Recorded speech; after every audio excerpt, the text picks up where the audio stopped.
gun violence has been reported in PG-13 movies since 1985. One person said 2 times. I said another person looked at it and said almost 3 times. We know it's increasing. Does that have effect in kids when they grow up?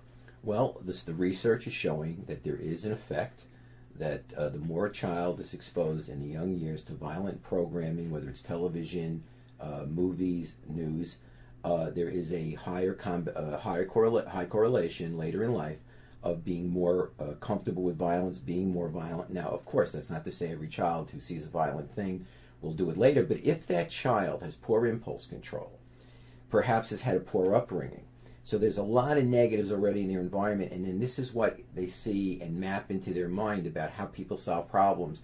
Though there's a whole population of kids who are very much at risk for that.